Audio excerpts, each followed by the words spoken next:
Welcome, everybody, to I'll Hang Up and Listen live during closing time here at Fatty Beer in Lancaster, our premier sponsor of Two Goalies One Mic, and, of course, our post-game show here at I'll Hang Up and Listen. Again, brought to you by Fatty Beer.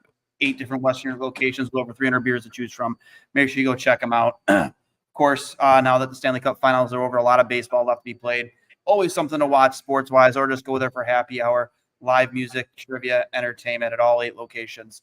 Make sure you check them out. And, of course, Buffalo Logo Apparel, one of the premier spots to get all of your locally designed Buffalo sports apparel needs, whether it's your shirts, your hats, your hoodie. You want to get your Lindy Ruff T-shirt, the RJ snapback hat, lots of stuff on our end that we're pumping out on all their handles. And then just a lot of cool Bill stuff, some golf polos. Just make sure you go check them out at Buffalo Logo Co. on Instagram, Twitter, and Fatty Beer on Instagram and Twitter as well. The Florida Panthers find a way to scratch and claw their way to a Stanley Cup victory after blowing a 3-0 series lead.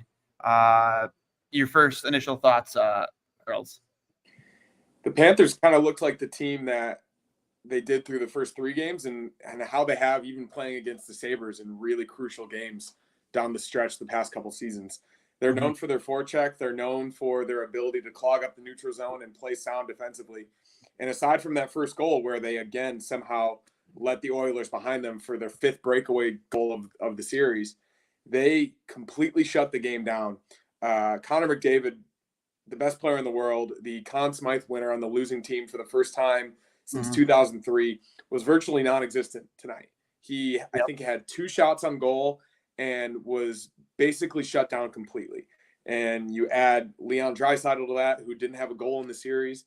They obviously let the Oilers back into the series, and that was largely on the back of McDavid getting 4 points in 2 straight games. But in Game 6 and Game 7, he had 0 points, and that really speaks to the team defense of the Panthers and their overall game plan. And they did exactly what they needed to do when they needed it most, and they won a 2-1 hockey game in Game 7 against a very gifted Edmonton Oilers team. So it was really impressive.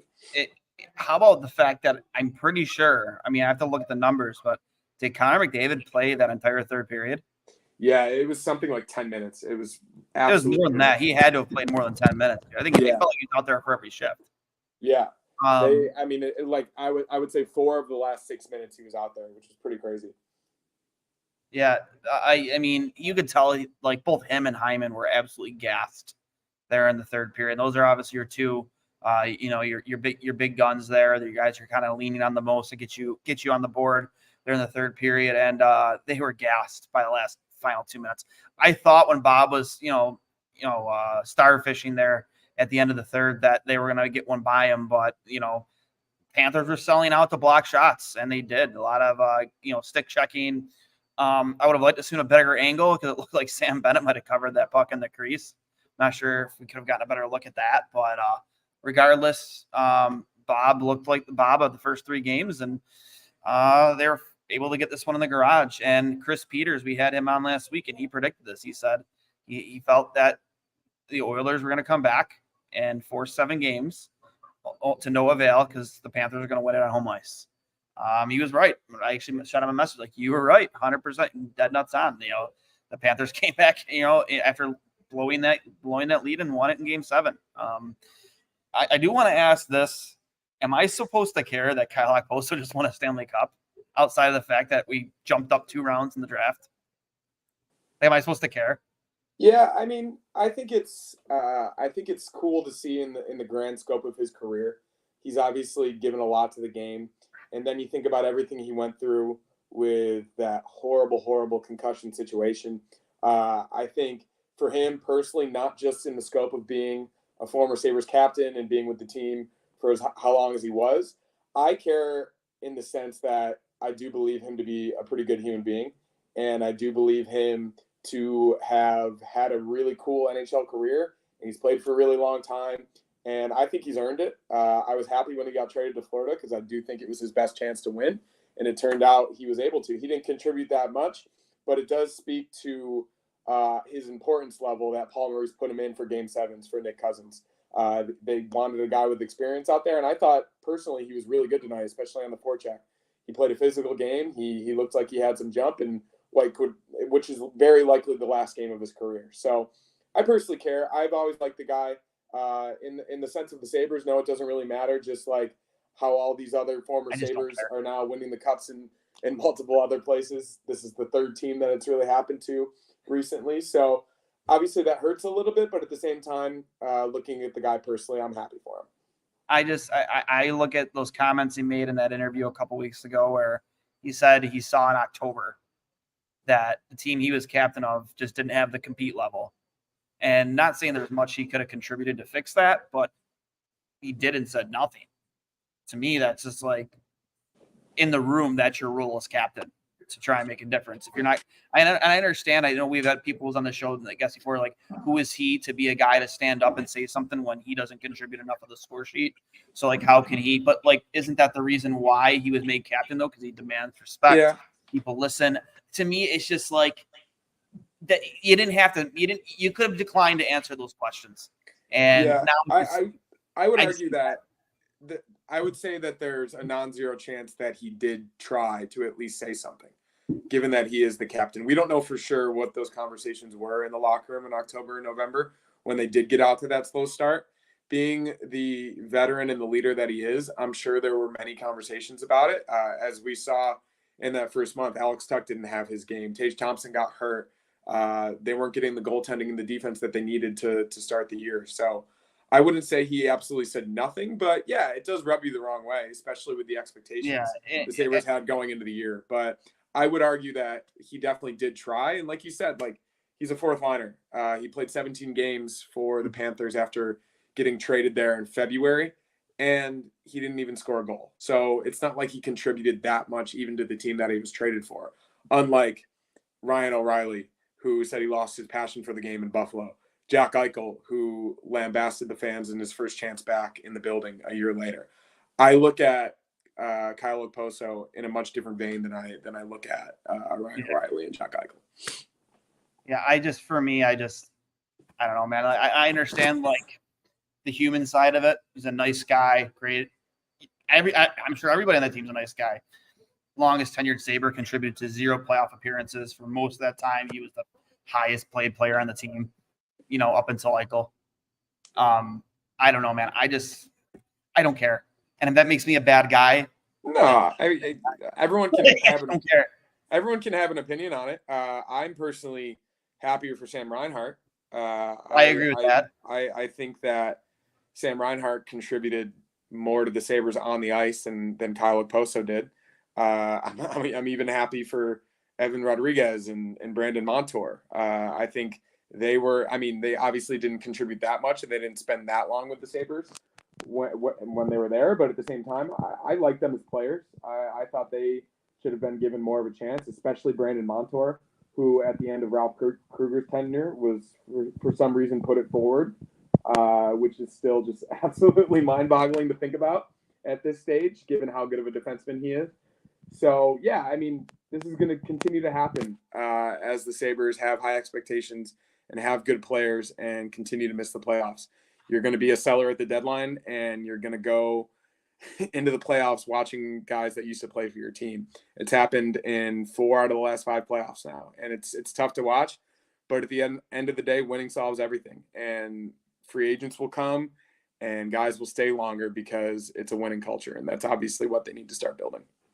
Yeah, I guess I can agree to that extent.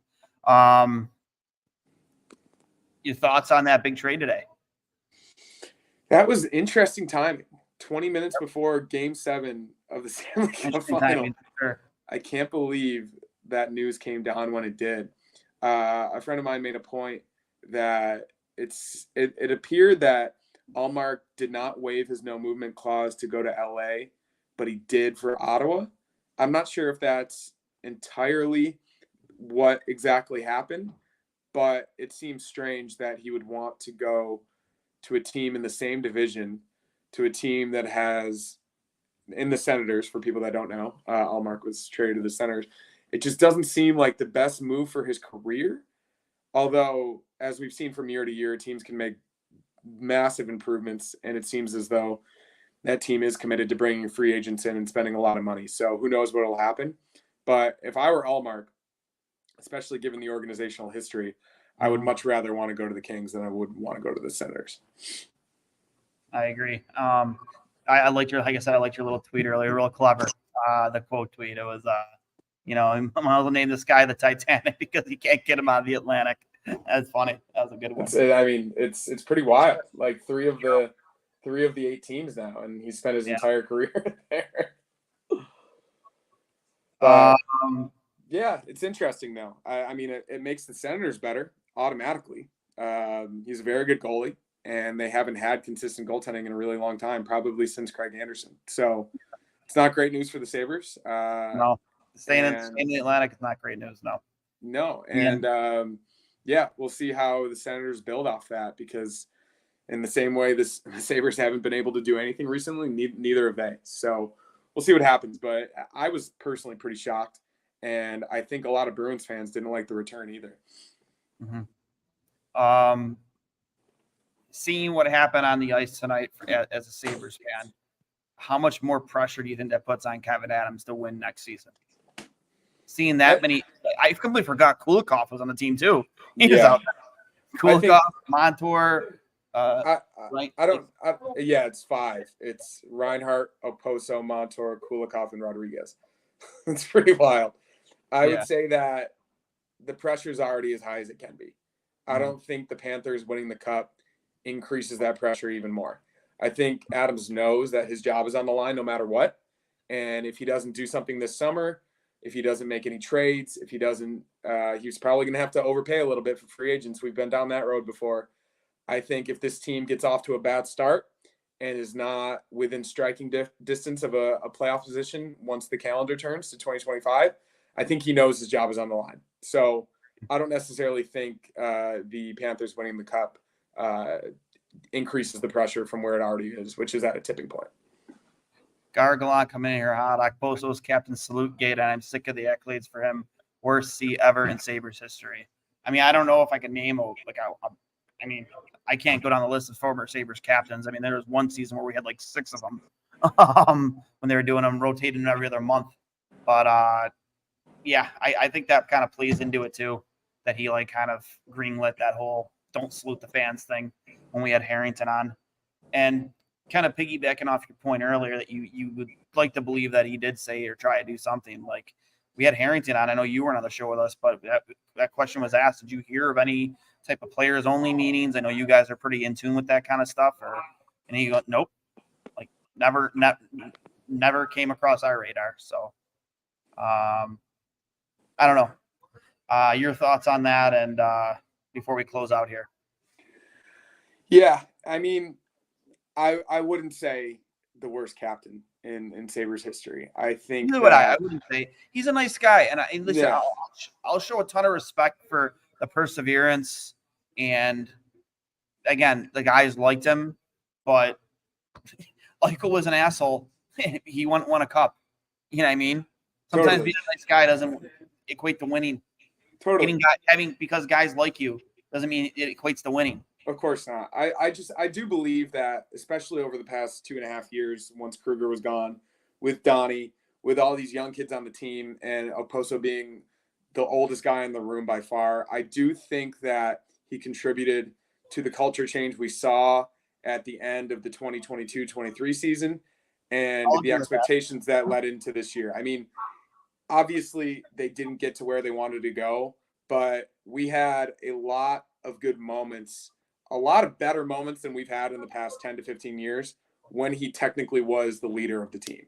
So, yeah, obviously none of that really matters at this point, and those are all just forgotten memories for the most part. I wouldn't say completely forgotten, because I think all of the special nights we've talked about, Ryan Miller night, RJ night, RJ's last call, a few of these big-time games that the house has been full for, I think Okposo did have a tangible effect on that. And I'm not going to be one that looks back in anger about his time in Buffalo, because I think that the organization and the management and the coaching is largely more responsible for the Sabres not being in a position to be a good hockey team than it was the players. Mm-hmm. So I'm not going to fault the guy. I think especially this season and at the deadline, he did what he needed to do. He went to the best team and he won a cup, and now he's going to retire, and there's a potential that he comes back to Buffalo in a management or coaching role. So I would agree with that. Yeah. I got like my tweet earlier. It wasn't a situation where I just don't think he was a great captain. I just don't. I think he was there by default. I think he was default captain. For sure. I don't think that. I don't know. In a season, I guess I just wanted more from him in a leadership role. And then hearing him, that just leaves me really salty. I don't need to hear that. Like, that's another thing too, is like, you kind of look at the Casey Middlestat comments when he, maybe there's more to context than meets the eye there. But like, for me, it's like, why just decline to answer? Just decline to answer. Why would you put that out there for us fans, the fans that you love? We don't need to hear that you saw like in October that this team didn't have it. I don't need to hear that. I don't need to know that. Yeah, I saw it. I saw it all season. I don't need to know that you recognize that as early as October, and nothing was, at least to our knowledge, from a fan perspective. And we've had Harrington on here a couple of times, and they always hear about these things. Nothing about it was addressed. So I don't know. For me, that's just how I feel. A good guy, super nice guy. People like him, but I couldn't care less. So yeah. That's just happy, really happy for Reinhardt though, and I would love to see us overpay to bring him back. Agreed. Couldn't agree with you more there. So with that being said, guys, you're closing the gates here at Fatty Beer here in Lancaster. Fatty Beer in Lancaster. We got to get out of here, but as always, one of the best spots to get a beer during happy hour, get a beer, just for anything, just night out with your friends, watching a baseball game. Again, not a lot going on summer sports wise, but training camp's right around the corner. Make sure you get to your local Fatty Beer, whether it's in Lancaster, Orchard Park, North Tonawanda, Kenmore, wherever it might be. Those two boys from Two Goalies, one Mike sent you can find them at Fatty Beer on Instagram and Twitter.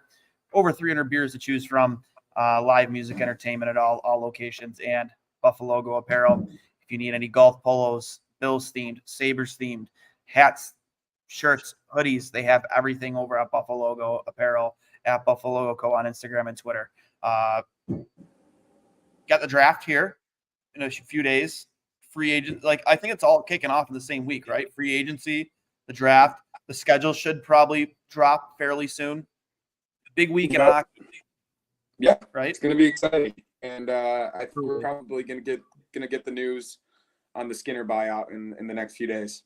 Yeah, and Kevin Adams didn't exactly shut that down when he addressed the media. So, I personally like to see them try and retain as much salary as possible and trade him. That's just me. If a guy like Pierre-Luc Dubois can get traded, why can't Jeff Skinner? For sure. Hurls, as always, thanks for hopping on, guys. Remember, get to your local Fatty Beer. Go check out Buffalo Go apparel.